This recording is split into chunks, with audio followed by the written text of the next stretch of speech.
physical.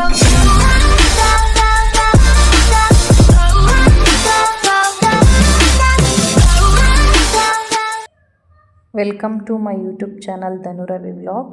ನಾವಿವತ್ತು Kantara movie ನೋಡೋದಕ್ಕೆ ಹೋಗ್ತಿದ್ದೀವಿ. Movie 10:30 ನಾವಿವಾಗ ಮನೆಯಿಂದ ಹೊರಟಿದ್ದೀವಿ. ವೆಸ್ಟರ್ನ್ ಸಿನಿಮಾ ಮಾಲ್ನಲ್ಲಿ ಕನ್ನಡಿಗರೆಲ್ಲರೂ ಸೇರಿಕೊಂಡು ಕಾಂತಾರ ಸಿನಿಮಾವನ್ನು ರಿಲೀಸ್ ಮಾಡಿಸಿದ್ದೀವಿ. ತುಂಬ ಖುಷಿ ಅನಿಸುತ್ತೆ ನಮ್ಮ ಕನ್ನಡ ಸಿನಿಮಾನ ಇಂಟರ್ನ್ಯಾಷನಲ್ ಲೆವೆಲ್ನಲ್ಲಿ ರಿಲೀಸ್ ಮಾಡಿಸಿ ಕನ್ನಡದಲ್ಲಿ ನೋಡೋದು ಅಂದರೆ ಅದು ಮಜಾನೇ ಬೇರೆ. ಏಕೆಂದರೆ ಇಂಟರ್ನ್ಯಾಷನಲ್ ಲೆವೆಲ್ನಲ್ಲಿ ಮೊದಲನೇ ಸಲ ಕನ್ನಡ ಸಿನಿಮಾವನ್ನು ನೋಡೋದಕ್ಕೆ ಹೋಗ್ತಿದ್ದೀನಿ ನಾನು. ವೆಸ್ಟರ್ನ್ ಸಿನಿಮಾ ಮಾಲ್ ಬಂದೇ ಬಿಡ್ತು. ಇವಾಗ ಎಂಟ್ರೆನ್ಸ್ನಲ್ಲಿದ್ದೀವಿ. ಇಲ್ಲಿ ಪೊಲೀಸ್ ಡಾಗ್ಗಳ ಮುಖಾಂತರ ಸೆಕ್ಯೂರಿಟಿ ಚೆಕಿಂಗ್ ನಡೆಯುತ್ತೆ.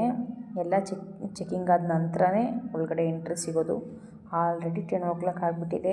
ಓಕೆ, ಇವಾಗ ಕಾರ್ ಪಾರ್ಕಿಂಗ್ ಮಾಡಿ ಒಳಗಡೆ ಹೋಗೋಣ. ಇದೇ ನೋಡಿ ವೆಸ್ಟರ್ನ್ ಸಿನಿಮಾ ಮಾಲ್. ತುಂಬ ಚೆನ್ನಾಗಿದೆ ಮಾಲ್.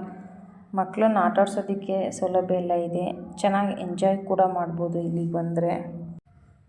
ಆಲ್ರೆಡಿ ಎಲ್ಲ ನಮ್ಮ ಕನ್ನಡದವ್ರು ಬಂದಿದ್ದಾರೆ. 500ಕ್ಕೂ ಹೆಚ್ಚು ಜನ ನಮ್ಮ ಕನ್ನಡಿಗರಿದ್ದಾರೆ ಇಲ್ಲಿ. ಕನ್ನಡ ಸಾಂಸ್ಕೃತಿಕ ಸಂಘ ಕೀನ್ಯಾ ಅಂತ ನಮ್ಮ ಕನ್ನಡಿಗರ ಸಂಘ ಕೂಡ ಇದೆ ಇಲ್ಲಿ. ಸೆಕೆಂಡ್ ಫ್ಲೋರ್ನಲ್ಲಿ ಸಿನಿಮಾ ರಿಲೀಸ್ ಮಾಡಿಸಿರೋದು. ಬನ್ನಿ ಹೋಗೋಣ ಸೆಕೆಂಡ್ ಫ್ಲೋರ್ಗೆ. ಎಲ್ಲ ಆಗಲೇ ಒಳಗಡೆ ಮೂವಿ ನೋಡೋದಕ್ಕೆ ಒಳಗಡೆ ಹೋಗ್ತಾ ಇದ್ದಾರೆ. ಮೂವಿ 10:30 ಇದ್ದಿತ್ತು, ಆದರೂ ಸ್ವಲ್ಪ ಲೇಟಾಗಿ ಸ್ಟಾರ್ಟ್ ಮಾಡಿಸಿದ್ರು. ಯಾಕಂದರೆ ಎಲ್ಲರೂ ಬರೋ ತನಕ ವೆಯ್ಟ್ ಮಾಡಿ 11 ಗಂಟೆಗೆ ಸ್ಟಾರ್ಟ್ ಮಾಡಿಸಿದ್ರು. ಮೂವಿ ಸ್ಟಾರ್ಟ್ ಆಯಿತು ಇವಾಗ. ಜಸ್ಟ್ ಮೂವಿ ಇವಾಗ ಸ್ಟಾರ್ಟ್ ಆಯಿತು.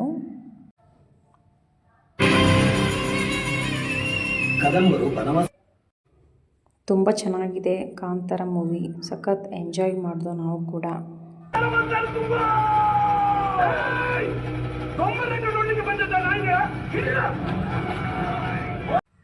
ಇದೇ ಮೊದಲನೇ ಸಲ ಕನ್ನಡದವ್ರ ಜೊತೆ ಸೇರಿದ್ದು ನಾನು. ಎಲ್ಲ ಚೆನ್ನಾಗಿತ್ತು. ಇವತ್ತೊಂದು ದಿನ ತುಂಬ ಖುಷಿ ಆಯಿತು. ಓಕೆ, ಮತ್ತೆ ಮುಂದಿನ ವಿಡಿಯೋದಲ್ಲಿ ಸಿಗ್ತೀನಿ. ಪ್ಲೀಸ್ ಸಬ್ಸ್ಕ್ರೈಬ್ ಮಾಡಿ, ನಮ್ಮ ಚಾನಲ್ನ ಲೈಕ್ ಮಾಡಿ.